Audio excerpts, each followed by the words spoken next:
గాక. దేవుని మహాకృపను బట్టి ఈనాటి వరకు కాచి కాపాడబడ్డాం. ఆయన సన్నిధి భద్రత మనందు కాబట్టి జీవించి ఉన్నాం. ఎదగలేని కృప నీకు నాకు ప్రభు ఇచ్చాడు. గత కొద్ది వారములుగా వరుసగా ధ్యానం చేస్తున్నాం. ఈ 26వ అధ్యాయంలో 5 ఆత్మీయ అనుభవాలు.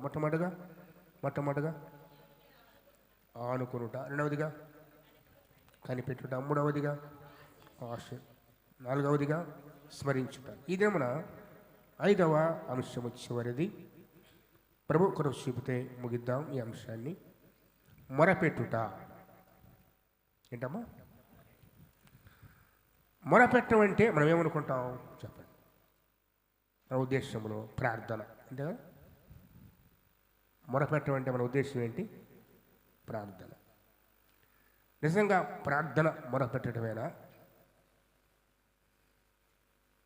ఇదే వచనములో, ఇదే అధ్యాయంలో జవాబు ఉంది. అది ఎటువంటి ప్రార్థన అంటే, సాధారణంగా ఈనాటి వరకు కూడా మన జీవితాల్లో అటువంటి మొర పెట్టి ఉండము. అలాంటి మొర మన జీవితాల్లో ఉంటే తప్పక దేవుడు ఆ ప్రార్థన వింటాడు. తీయడదేతో 26వ అధ్యాయములో 26వ అధ్యాయము 16వ వచనం. యెహోవా, శ్రమలో వారు నిన్ను తలంచుకున్నారు, నీ శిక్ష వారి మీద పడినందున విశేషముగా దీన ప్రార్థన. ముందుగా ఒక మాట వాడాడు. శ్రమ కలిగింది, దేవుని కోపం ఉగ్రత వారి మీదకి వచ్చింది. వారు విశేషముగా దీన ప్రార్థన చేశారు. ఆ ప్రార్థన ఎటువంటిదంటే తర్వాత వచ్చిన యెహోవా, ప్రసూతి కాలము ప్రసవ దినము సమీపింపగా గర్భవతి వేదన పడి కలిగే వేదన చేత మొర్ర పెట్టునట్లుగా. ఎట్లాంటి మొర్ర? అసలు మొర్ర అనే మాటకి మూల భాషలో ఏడ్చుట. ఏంటది? క్రై, ఏడవటం. గర్భవతి అయిన స్త్రీ ప్రసవ దినాన ఎంత ఎలుగెత్తి మొర పెడుతుందో, దాన్ని ఏడుస్తుందో, వేదన పడుతుందో, అది మొర పెట్టడం అంటే. అంతే కదా. ఇదే వాక్యం చెప్పిన మాట. కష్టం కలిగింది, శ్రమ కలిగింది ప్రభువా, దీనులుగా ప్రార్థన చేస్తాం. అది ఎలాంటి ప్రార్థన అంటే, అది ఎటువంటి మొర అంటే, దేన్ని మొర అంటారు? కళ్ళు మూసుకొని 2 నిమిషాలు ప్రభువా కాపాడినైనా 2 కన్నీరు బొట్లు కాచి వెళ్ళిపోవటం కాదు. ప్రసవ వేదన పడే స్త్రీ ఎటువంటి ఏడుపు, కేకలు, నిట్టూర్పులు, అరుపులు ఉంటాయో అటువంటి ప్రార్థన, దాన్ని ఏమంటారు? మొర్ర పెట్టడం. ఇప్పుడు చెప్పండి, నిజంగా మొర ప్రభువులు మనకున్నాయా? దావీదు, నేను మొర పెట్టుదినము అని నాకు ఉత్తరం ఇస్తావు. ఎలాంటి మొర? ఇదిగో కన్నీటితో, ప్రసవ వేదన వంటి వేదన, భారముతో చేసే ప్రార్థన ఎన్నడూ ఆయన త్రోసి వేయడు. మొర పెట్టే అనుభవాలు మనుషులే కాదమ్మా, మనుషులే కాదు. మొట్టమొదట బైబిల్లో ఈ మొర ఎక్కడ వాడబడింది అంటే ఆదికాండము 4వ అధ్యాయంలోనే. చేద్దాం దయతో. ఆదికాండము 4వ అధ్యాయం. ఎవరుంటారు అక్కడ? కయ్యను, హేబెలు. దయతో 4వ అధ్యాయము 3వ వచనం 2-3. కొంతకాలమైన తరువాత కయ్యను పొలము పంటలో కొంత యెహోవాకు అర్పణగా తెచ్చాను. హేబెలు కూడా తన మందలో తొలిచూలో పుట్టిన వాటిలో కొలివిన వాటిని కొన్ని తెచ్చాను. యెహోవా హేబెలును అతని అర్పణను లక్ష్య పెట్టాను, కయ్యనును అతని అర్పణను ఆయన లక్ష్య పెట్టలేదు. లక్ష్య పెట్టడం అంటే మీకు తెలుసు జాగ్రత్తగా. దేవుడు అంగీకరించాడంటే ఆకాశం నుంచి అగ్ని దిగి వచ్చి దానిని దహిస్తుంది. అదే గుర్తు. దేవుడు తీసుకున్నాడా లేదా అని ఎలా తెలిసింది కయ్యూనికి? కదా. హేబెలు అర్పిస్తే అగ్ని దిగి వచ్చి దహించింది. కయ్యూని దగ్గర ఏం లేదు, కొమ్మ వచ్చేసింది. చూడండి ఏమంటున్నాడు తర్వాత, యెహోవా హేబెలును అతని అర్పణ. ఒక్క చక్కని మాట ఇక్కడ. అర్పణ కన్నా కూడా ముందుగా హేబేలును దేవుడు చూచాడు. హేబేలు మనస్సును దేవుడు చూశాడు, హృదయాన్ని చూశాడు. రాయబడమాట ముందుగా ఎవరిని లక్ష్య పెట్టాడు? హేబేలును. ఎవరిని లక్ష్య పెట్టాడు? హేబేలును. తర్వాత అతని అర్పణ. ముందు ఎవరు కావాలి దేవునికి? మన అర్పణ కాదు, మనము. యెహోవా హేబేలును అతని అర్పణ, కయీనును అర్పణ. ముందు ఎవరు ముఖ్యం దేవునికి? చెప్పండి, ఎవరు ముఖ్యం దేవునికి? మనము. మనం ఆయనకు అంగీకారంగా జీవిస్తే, ఆయన మన లక్ష్య పెడితే మన జీవితాన్ని అంగీకరిస్తాడు ఆయన. దీని జవాబు చాలా చోట్ల రాయబడింది. ఎందుకు త్రోసివేశాడో, ఎందుకు హేబేలు అంగీకరించాడో బైబిలే జవాబు చెప్తుంది, ఎక్కడ ఒక్కడ పొమ్మలేదు. చూడండి, తర్వాత చూద్దాం. కాబట్టి కయ్యూనుకు మిక్కిలి కోపము. ఎందుకు కోపం వచ్చింది? అవమానం అనిపించింది. నా తమ్ముడు తీసుకువస్తే ఆకాశ అగ్ని దిగి వచ్చి దహించి వేసింది, నేను తీసుకువస్తే నా దేవుడు ఎందుకు ఒప్పుకోలేదు? కోపం వచ్చేసి ముఖాన్ని చిన్నపుచ్చుకున్నాడు.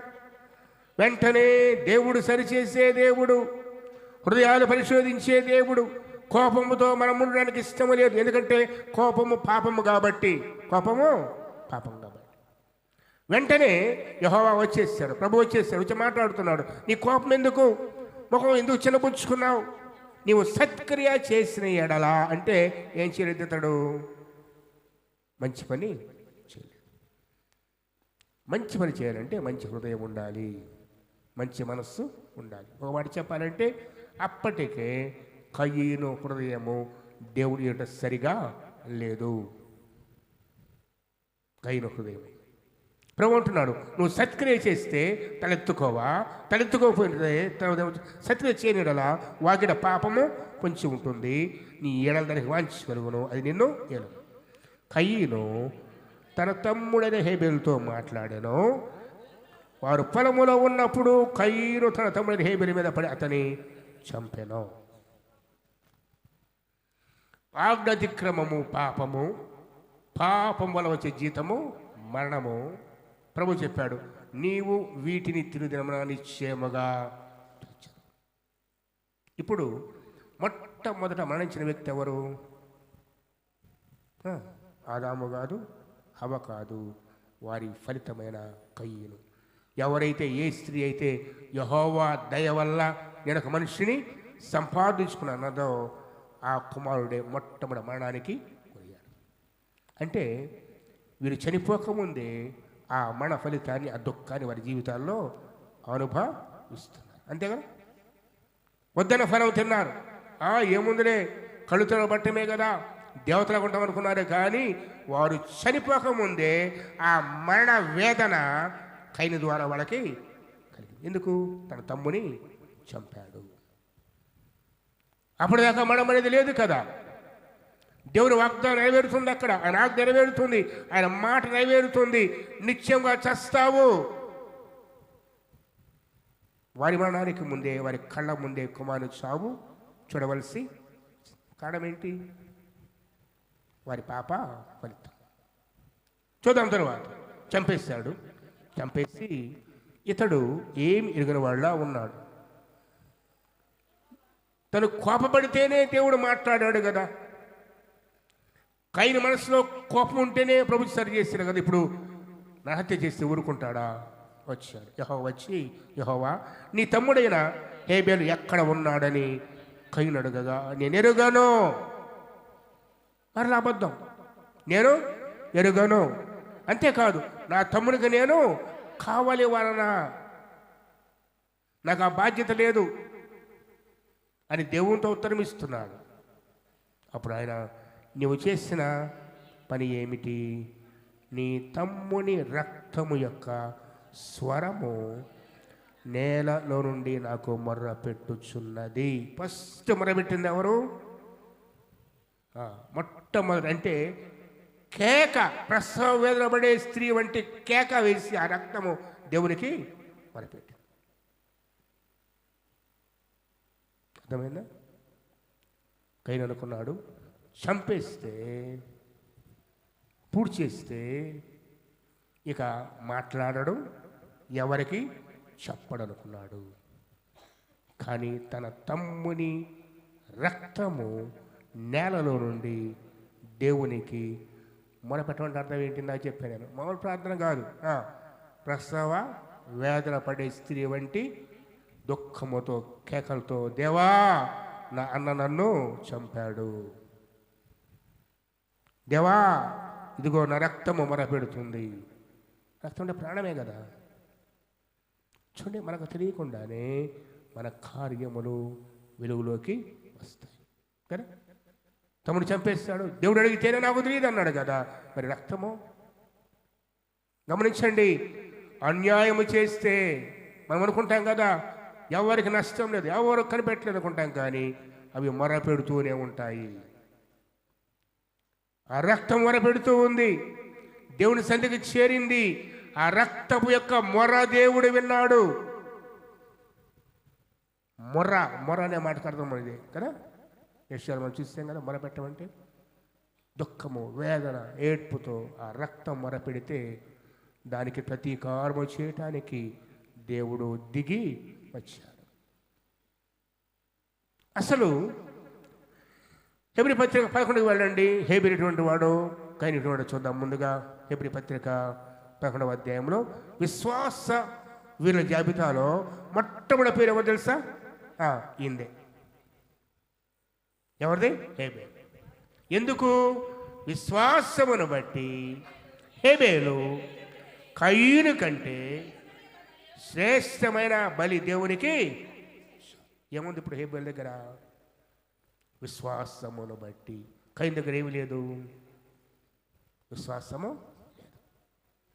విశ్వాసమును బట్టి హేబేలు కయీను కంటే శ్రేష్టమైన అర్పణ దేవునికి అర్పించిన కనుక దేవుడు అతని అర్పణను గూర్చి సాక్ష్యమిచ్చాడు. ఎవరు సాక్ష్యమిచ్చాడు? ఎందుకు దేవుడు హేబేలు అంగీకరించాడంటే, హేబేలు తీసుకువచ్చి విశ్వాసముతో నా దేవుడు ఉన్నాడు, ఆయన చూచేవాడు, అంగీకరిస్తాడు, తీసుకుంటాడని నమ్మకంతో వచ్చాడు. శ్రేష్టమును తీసుకువచ్చాడు. హేబేలులో ఉన్నది కయీనులో లేనిది ఏమిటంటే ఈ విశ్వాసమే. అందుకే వాక్యం చెప్పే మాట, విశ్వాసము లేకుండా దేవునికి ఇష్టుడై ఉండుట.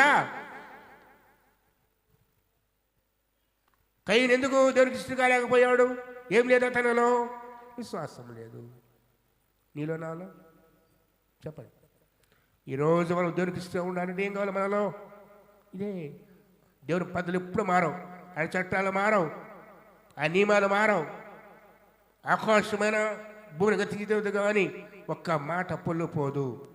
ఈరోజు కూడా విశ్వాసము లేకుండా దేవుని సన్నిధికి వస్తే మనము అంగీకరింపబడము. అంతేనా? విశ్వాసము లేకుండా ఏదో నామకార్థం వెళ్ళాలి కాబట్టి ఆయన ఉన్నాడు. మనం ఇందాక ప్రతి వారం కీర్తన తర్వాత అపోస్తుల విశ్వాస ప్రాణం ఒప్పుకుంటాం. ఏమని?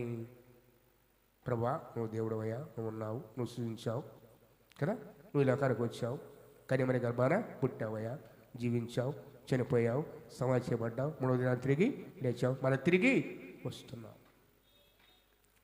ఈ విశ్వాసాన్ని మన నిజ జీవితంలో చూపించాలి. ఇదిగో ఆయన వస్తున్నాడు, నేను సిద్ధపడి ఉండాలి. విశ్వాసం మనలో ఉందా? ఇదిగో నా ప్రభు వస్తున్నాడు, నేను ఆయన ఎదుర్కోని విశ్వాసం నాలో ఉందా? అందుకు తగిన జీవితం ఉందా? ఇవి లేకుండా ఆయనకి ఎంత ఇచ్చినా మనము అంగీకరింపబడము. అందుకే వేలాది పొట్టేళ్లను, వేలాది నల్ల విస్తారమైన తైలమును ఇచ్చిన నా జ్యేష్ఠపుత్రుడు ఇచ్చినా కూడా ఆయన అంగీకరిస్తాడా? మరి ఏమి అంగీకరిస్తాడు? మనుష్యుడా, ఏ ఉత్తమమో నీకు తెలియజేయబడింది, న్యాయంగా నడుచుకో, కనికరాన్ని ప్రేమించు, దేన మనస్సు కలిగి నీ దేవుడి ఎదుట ప్రవర్తించు. ఇదే కదా యెహోవా వినవచ్చు. విశ్వాసానికి మూలం అదే కదా. ఆయన ఎదుట, ఆయన సన్నిధిలో విజ్ఞాపం చేస్తున్నారు. ఎందుకు హేబేలు అంగీకరించారంటే, హెబ్రీ పత్రికలో అన్నాడు, అతను ఏముంది? విశ్వాసం. మరి కయ్యను ఎందుకు త్రోసివేశాడు? విశ్వాసము లేదు. రెండవదిగా వాక్యములు చూద్దాం ఒక్క మాట. 3 యోహాను పత్రిక 3వ అధ్యాయం, 3 యోహాను పత్రిక 3:12. మనము కయ్యను వంటి వారమై ఉండరాదు. ఎవరిలాగా ఉండకూడదంట? అంటే ఎవరిలాగా ఉండాలి? ఇద్దరు పోలిక పెట్టాడు బైబుల్ ఎక్కడైనా కూడా. ఇద్దరు పోలిక, మంచివాడు చెడ్డవాడు, నీతిమంతుడు దుర్మార్గుడు. ఇప్పుడేమో నీతిమంతుడిగా హేబెలు చూపిస్తే కయ్యను ఏమన్నాడు? మనము కయ్యను వంటి వారమై ఉండరాదు. వాడు ఎవరి సంబంధి? విశ్వాసము లేని వాడు ఎవరి సంబంధి? దుష్టుని సంబంధి అయి తన సహోదరుని చంపెను. వాడు అతను ఎందుకు చంపెను? తన క్రియలు చెడ్డవియు, తన సహోదరి క్రియలు నీతిగా ఉండను కనుకనే. చాలు. విశ్వాసము లేని క్రియలని కూడా చెడ్డవే కదా. విశ్వాసం లేని క్రియలు ఎవరికి ఇష్టం కానివి. అందుకే విశ్వాసుల జాబితా, విశ్వాస వీరుల పట్టిక. ఏ విశ్వాసం అది? లోకం మీద కాదు, లోకాశ్రయ మీద కాదు, ప్రభువునందే, మన రక్షకుని యందే విశ్వసిస్తే. నువ్వు గుర్తుంచుకో, మనకేదైనా అన్యాయం జరిగితే మన పక్షాన మొరపెట్టేవాళ్ళు ఉన్నారు కదా. మనం లేకపోయినా మన ప్రాణము, మన ఆత్మ మొరపెడుతుంది దేవునికి, మన రక్తం మొరపెడుతుంది దేవునికి. హేబెలు రక్తం మొరపెట్టింది. ఆ మొర విని దేవుడు దిగి వచ్చాడు, న్యాయము తీర్చాడు. ఇది మొరపెట్టాడు. రెండవ మొర చూద్దాం దయతో. ఆదికాండము 18వ అధ్యాయం తీద్దాం దయతో. ఇక్కడ మరొక మొర చూద్దాం. ఆదికాండము 18. ఆదికాండము 18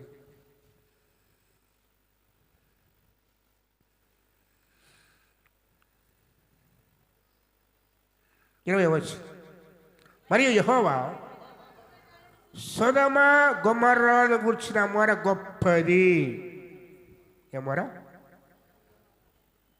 సొదొమ గొమొర్రాను గూర్చిన మొర గొప్పది కనుక వాటి పాపము బహు భారమనేది కనుకను నేను దిగిపోయి నా యొద్దకు వచ్చిన ఆ మొర చొప్పుననే వారు సంపూర్ణముగా చేసిరో లేదో చూచెదను.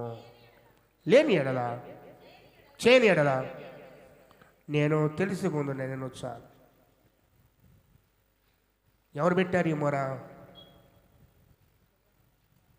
సొదొమ గురించి ఎవరు పెట్టారు? ఒక లోతు ఒక్కడేనా?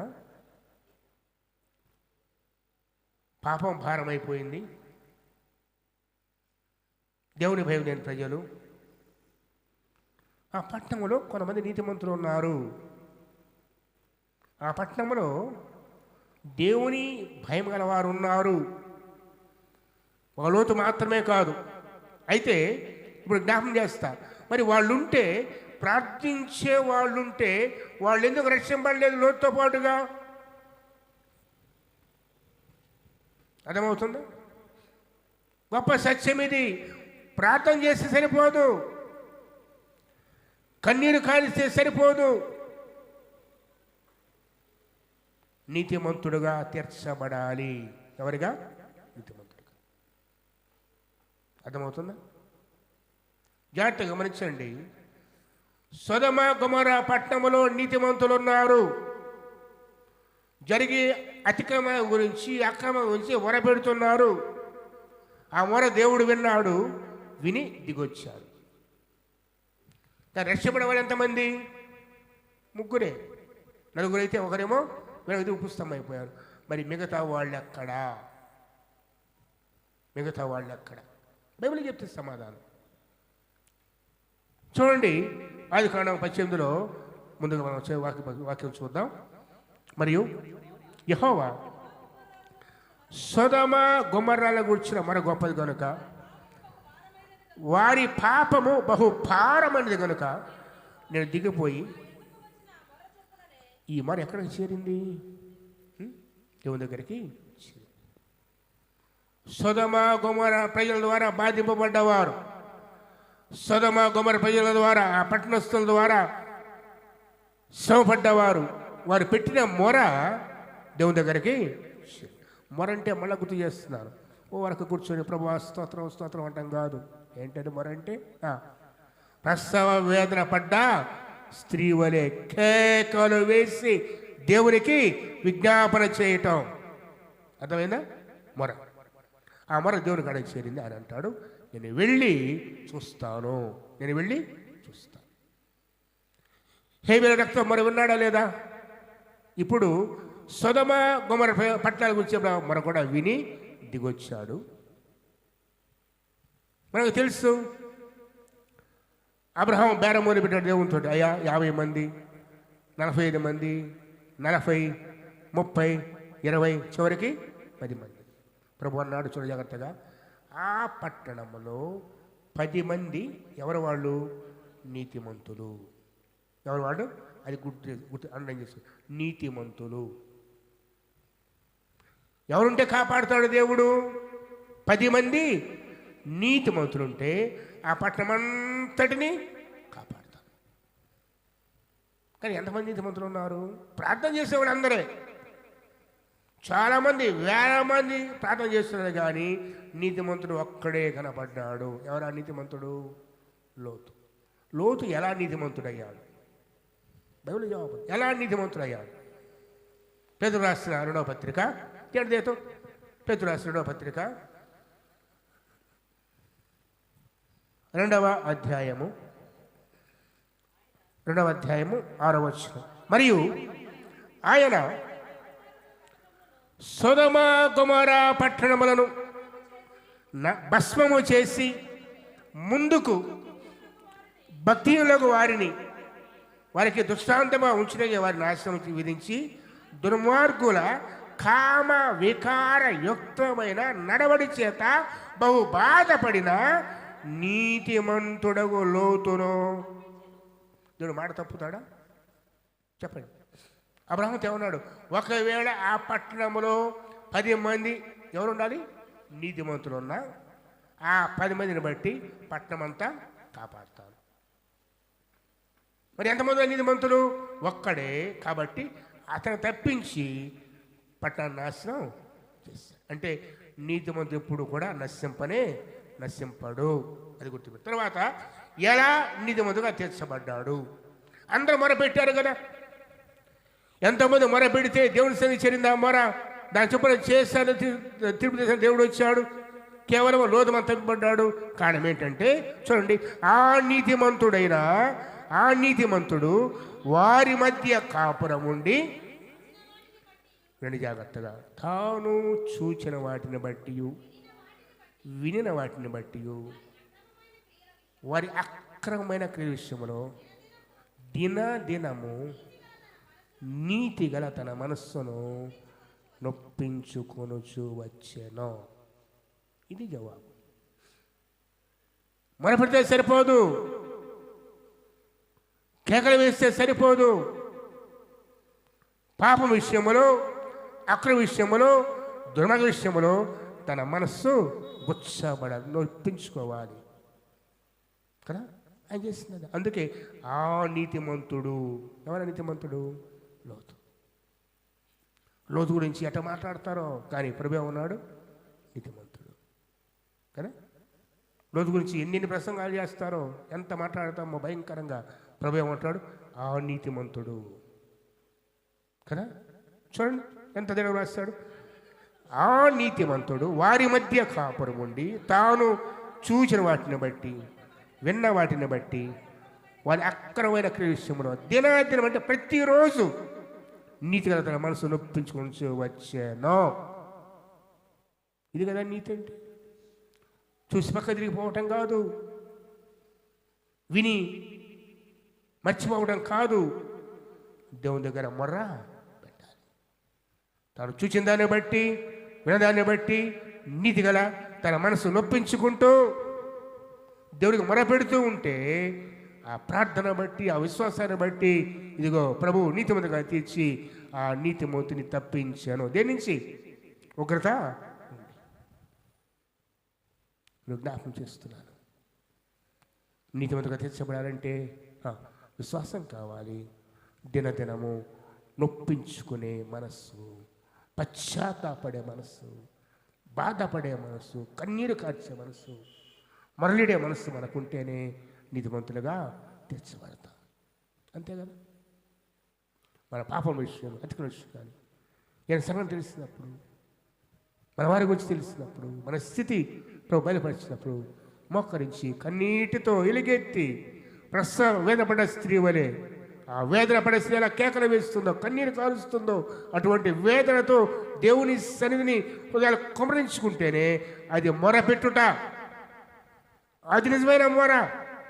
అట్టి మొర ఎన్నడు దేవుడు త్రోసి వేయడు. ఉందా అటువంటి ప్రార్థన జీవితం నీకు నాకు? మూలుగులతో, అందుకే ప్రభు అంటాడు ఉచ్చరింపచేయను కానీ మూలుగులతో ఆత్మ మన పక్షాన తాను విజ్ఞాపన. మన వల్ల ప్రార్థన మనకు తెలియదంట. ఇప్పుడు కూడా ఎంత విశ్వాసమైనా ఎలా ప్రార్థన మనకు తెలియదు కాబట్టి మన పక్షాన ఆత్మదేవుడు తానే ఉచ్చరింప శక్యం కానీ మూలుగులతో విజ్ఞాపన చేస్తున్నాడు. అందుకే మనం నీతిమంతులుగా తెచ్చబడుతున్నాం. మన పక్షాన జ్ఞాపకం చేస్తున్నాను. మొరపెట్టుట, మొరపెట్టుట. ఇవి రక్తం మొరపెట్టింది. ఇదిగో ఈ ప్రజల గురించి, ఏ ప్రజలు వీళ్ళు? సొదొమ గొమొర్రా ప్రజల గురించి మొరపెట్టారు కానీ రక్షపడే వాళ్ళు ఎంతమంది? ఒక్కడే. ఎందుకంటే ఆ మొరతో పాటుగా నీతిగల మనసు నొప్పించుకుంటూ, పశ్చాత్తాపడుతూ, దేవుని సన్నిధిని కన్నీటితో గోజారుతూ ప్రార్థించాడు. కాబట్టి ఆ నీతిమంతుడు తప్పించబడ్డాడు అని వాక్యము జ్ఞాపకం చేస్తుంది. నేను గుర్తించు, ఎందరి జీవితాల్లో ఇటువంటి ప్రార్థన ఉన్నది. ఈ మొరపెట్టే జీవితం ఎందరి జీవితాల్లో ఉన్నది. ఒక్కసారి మనము ఇదే ఆది కాండములో మరొక మొర, ఎవరు చెప్పండి? హాగరు. తేండి ఆది కాండం, తేండి ఆది కాండం, తేండి ఆది కాండము 21 14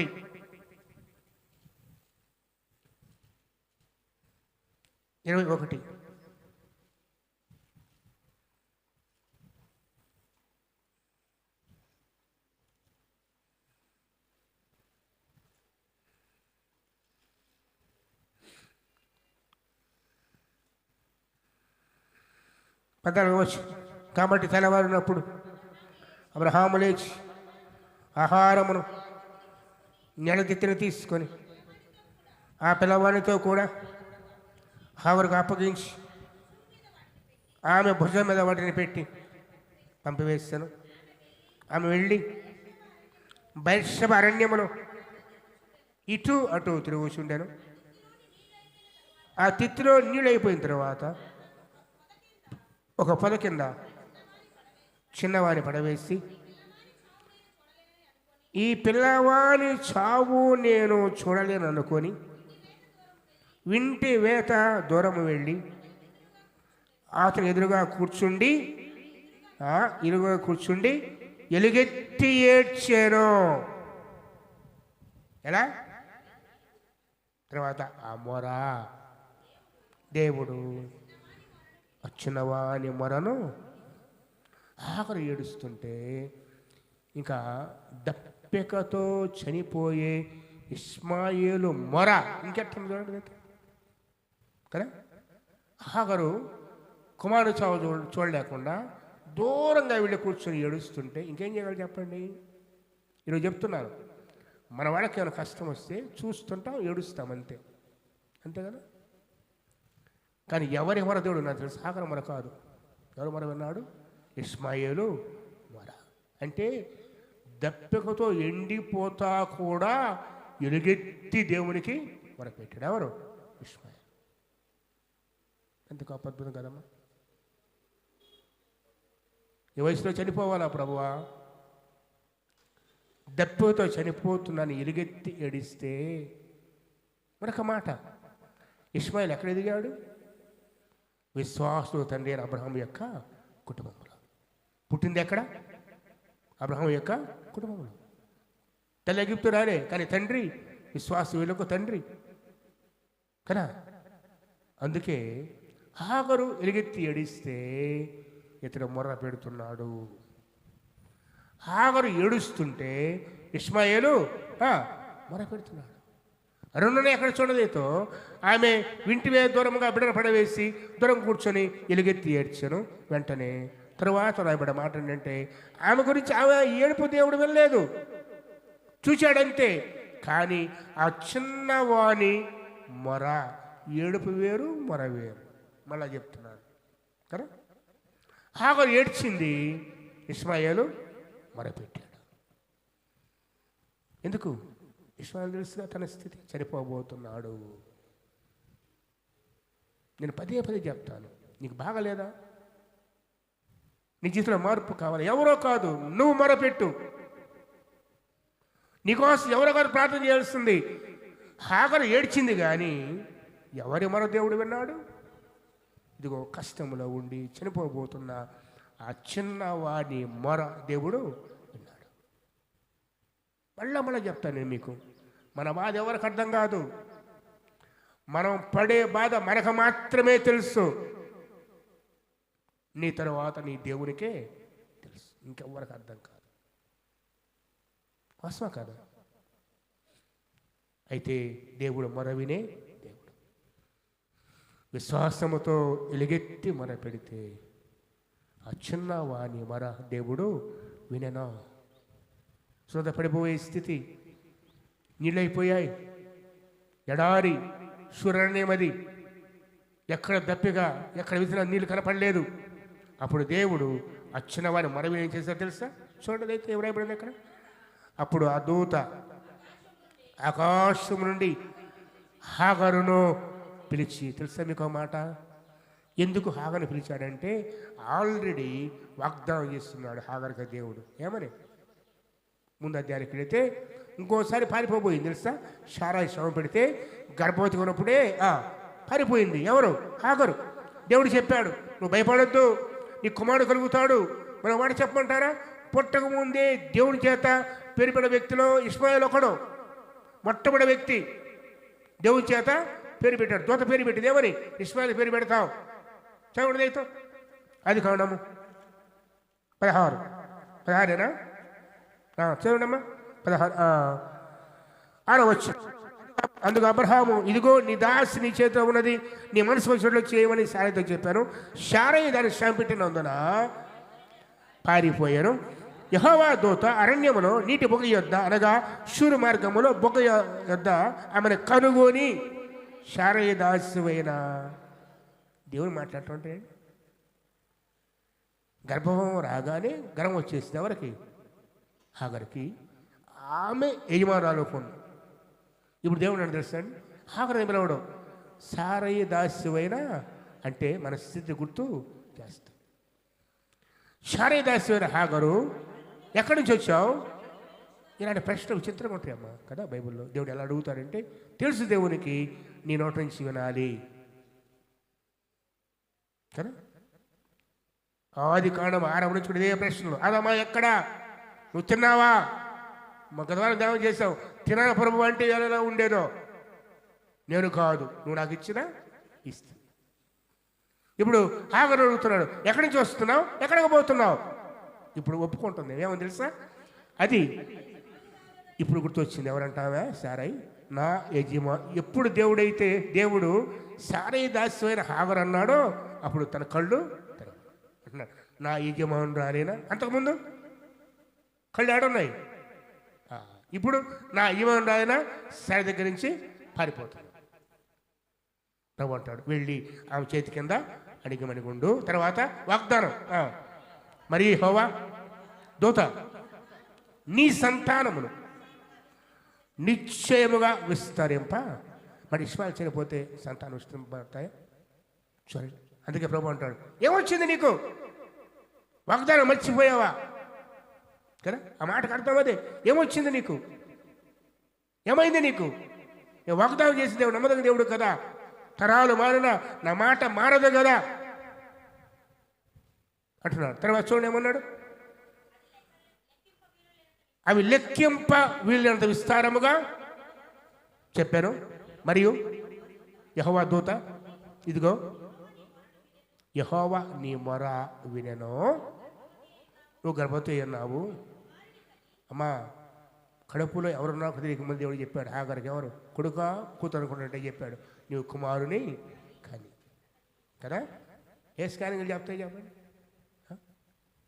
చెప్పండి. దేవుడు ఎలా అంటాడు? దేవుడు అంటే ఆ కాలంలోనే నీ గర్భంలో ఎవరున్నారు? కుమారుడు ఉన్నాడు. మొట్టమొదట తన గర్భంలో ఎవరున్నారు? ఎవరు తెలిసింది? హాగర్కే. ఆ తర్వాత రెబ్కాకి. ఇద్దరు అనుకుంటారు లోపలే, ఎవరు? యాకోబు, ఏసావు. చిన్నప్పుడే మొదలు పెట్టారు గర్భంలోనే బయటికి. ఏం చేద్దామని వెళ్తాడు అంటున్నాడు. 2 జనపదాలు నీ గర్భంలో, పెద్దవాడు చిన్నవానికి. ఇద్దరు కొడుకులేని, పెద్దవాడు చిన్నవాడు. అంటే చిన్నదల్లా చిన్నవాడు అంటే ఇద్దరు కొడుకులేని. ఇక్కడ భయపరుస్తాడు దేవుడు తన ప్రజలకి, తన బిడ్డలకి మొరపెడితే. ఇక్కడ కూడా హాగర్ విషయంలో నువ్వు కుమారుని కని అతనికి ఇష్మాయేలు అని పేరు పెడతావు. ఏం పేరు? ఎవరు పెట్టిన పేరు? దేవుడు తనతో పెట్టిన పేరు అది కదా. మరి ఇంత ప్రణాళిక బిడ పట్ల దేవునికుంటే చనిపోతాడా? చెప్పండి, చనిపోతాడా? అది దప్పుతో చనిపోతాడా? ఆడేవుడు దిక్కులో చావు చేస్తాడా? లేదే. అందుకే దేవుడు అన్నాడు, నీకేం వచ్చింది? ముందు ఏమన్నాడు దేవుడు? ఏమన్నాడు? హాగరు నీకేం వచ్చింది? ఆ చిన్నవారి మొర విన్నాడు దేవుని దూత. 21:17 దేవుడు ఆ చిన్నవాని మొరని విను. అప్పుడు దేవుని దూత ఆకాశం నుండి హాగరు పిలిచి, హాగరు నీకేం వచ్చిందంటే అర్థం ఏంటి? మర్చిపోయావా నీ భక్తి, ఆనాడు నీ శ్రమ, ఆ అరణ్యంలో నీకు ఇచ్చిన వాగ్దానము మర్చిపోయావా? నీకేమొచ్చింది? భయపడకమో కదా. ఎంత అలాంటి స్థితిలో బిడ్డను దూరంగా పడేసి ఏడుస్తూ ఉంటే ఆ స్థితిలో దేవుడు వచ్చి భయపడొద్దు అంటే ఎంత ధైర్యం కదా. ఎవరిస్తారు అదయాన్ని? ఎవరికిస్తాడు?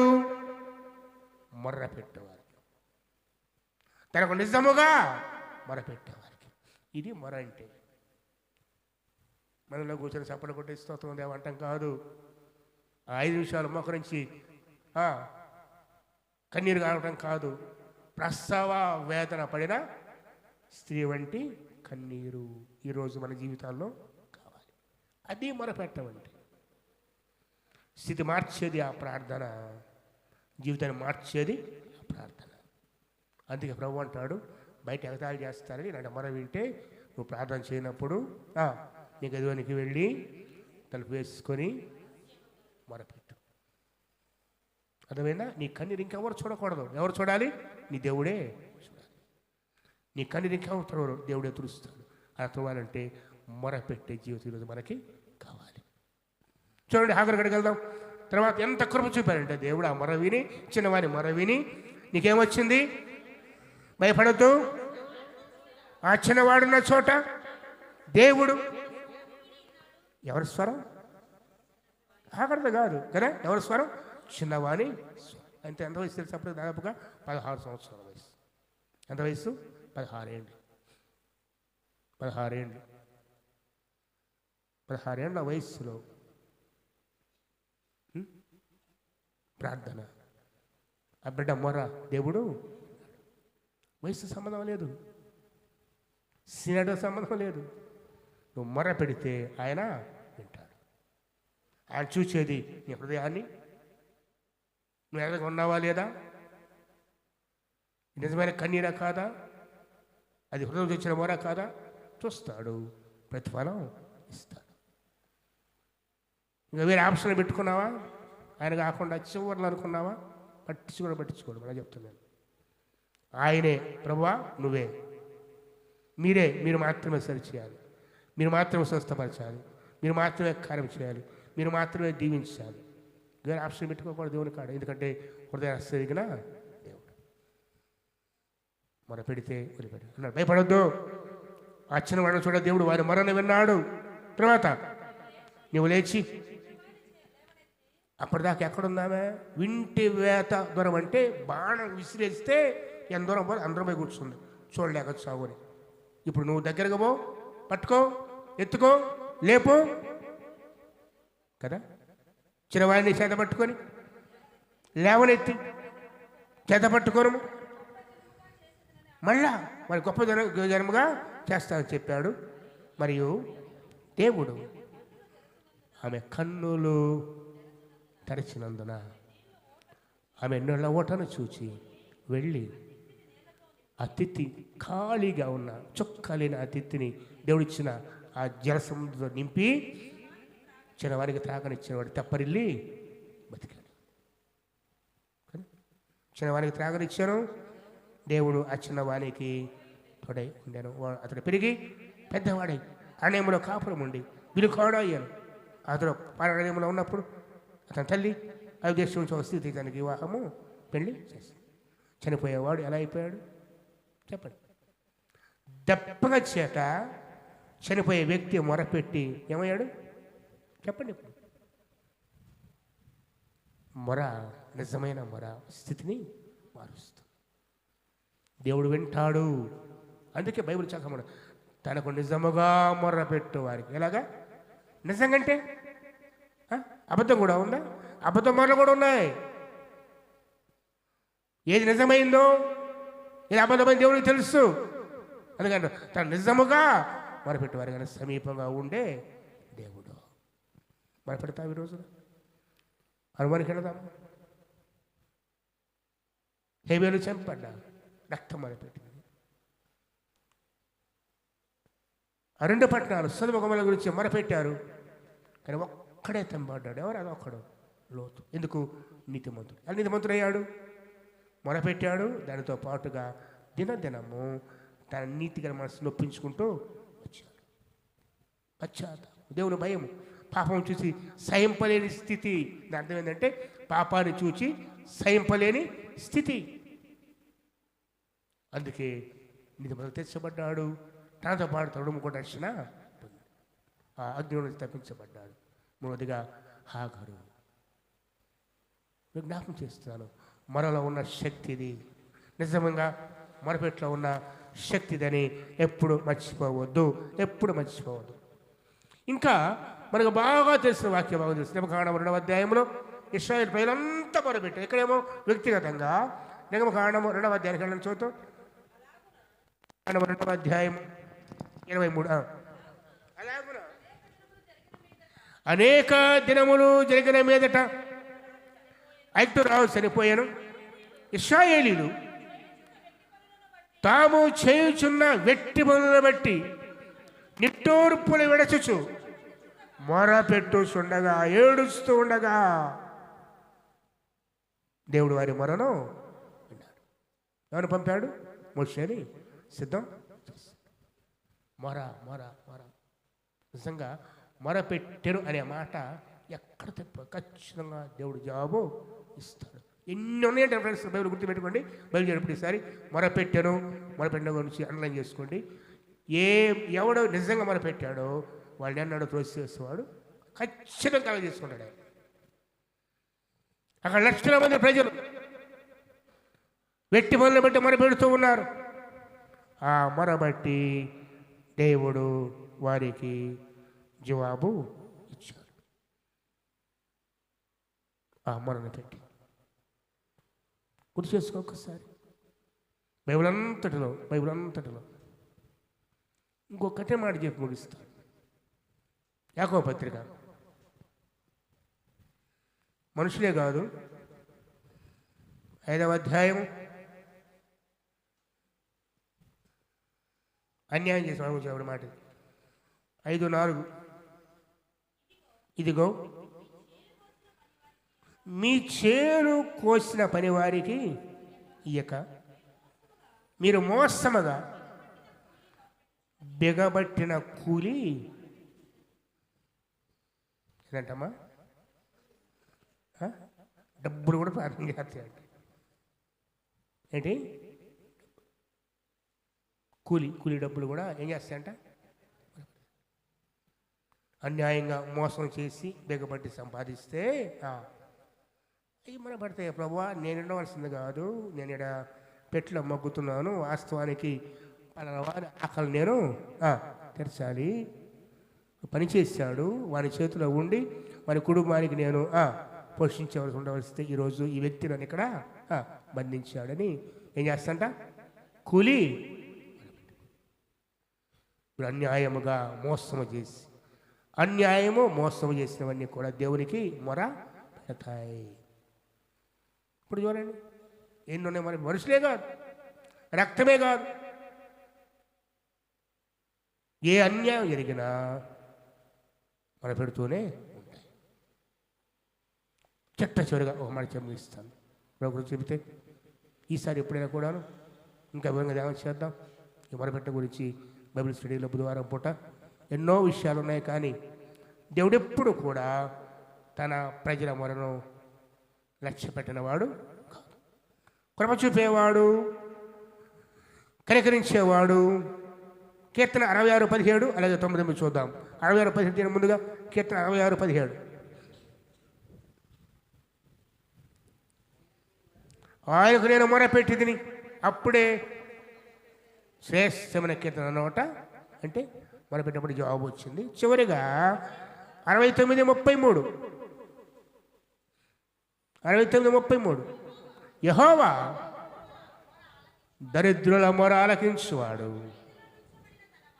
కానీ వారిని తృణీకరించువాడు కాదు. దరిద్రుల మొర. మనకెవరున్నారు ఇక అనుకున్నప్పుడు ఆధారమే నీకు నాకు లేని. దరిద్రులు ఏంటి? ఆధారం లేనివారు, సహాయం చేసే ఎవరు లేనివారు. అట్టివారు కానీ యథార్థంగా దేవునికి మొర పెడితే ఆ దరిద్రుల మొర ఆయన ఎప్పుడు తోసివేసేవాడు కాదు. ఎంత గొప్ప మాట! ఎవరున్నారు నీకు నాకు? ఎవరున్నా లేకున్నా మనము ఎంత దీనదశ ఉన్నా కూడాను ప్రభు ఒక్కరు చూపే మన ఉద్దేశంలో మన జ్ఞాపకం చేసుకుంటాడు. ఈ రోజున ఈ 5వ అనుభవం ఇది. మొరపెట్టుట మన జీవితంలో ఒక భాగం కావాలి. మొరపెట్టమంటే కూర్చొని ప్రాణం చేయటం కాదు, ఊరక కాసేపు మోకరించి అలా అన్ని గురించి చేయటం కాదు. కన్నీరు, ఎటువంటి కన్నీరు, ఎటువంటి దుఃఖం అది ప్రసవ వేదన పడే స్థితి. తీయడదేతో ఏషియా 26 చదివి ముగించుకున్నాం. మన వాక్యం ఏషియా 26 ఎవరైనా అక్కడ యెహోవా ప్రసూతి కాలము సమీపింపగా గర్భవతి వేదన పడి కలిగిన వేదనల చేత మొర్ర పెట్టుకునగా ఏడ్చినట్లు ఇటువంటి ప్రార్థన దేవుడు కోరుతున్నాడు. ఈ రోజు దాకైనా, ఈ క్షణం దాకా నడవ నీకుందా? లేదు కదా, లేదు కదా. అందుకే ఇలా ఉన్నాయి జీవితాలు.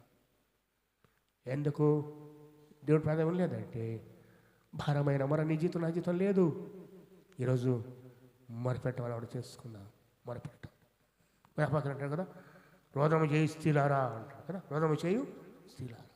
మొరపెట్టండి. వేకోజామున మీ బిడ్డల కోసం కన్నీరు కానివ్వండి, మొరపెట్టండి. ఎన్నో అనుభవాలు ఉన్నాయి.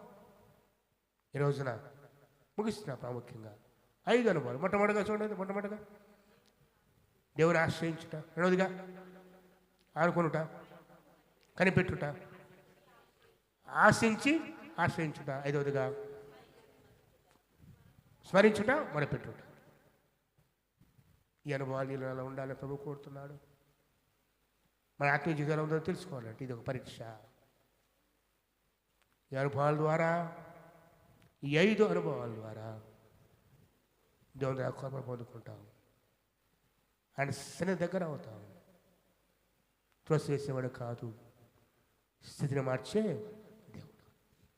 ఈ దిన ముందైనా పశ్చాత్తాపడి సరిచేయబడి నిధిమంతులుగా తీర్చబడి రక్తంలో కడకబడి పాప విషయమై లోతు వలె మనసు నొప్పించుకుంటూ సరిచేయబడుతూ ఆయన వరుగా జీవిస్తూ నిత్యము మొరపెట్టే వాక్యానుసరమైన మొర, నిజమైన మొరతో విజయం పొందుకుందాం. ఈ లోకములో జయము నిత్యత్వములో ఆయన సన్నిధి యుగాలు కృపను పొందుకుందాం.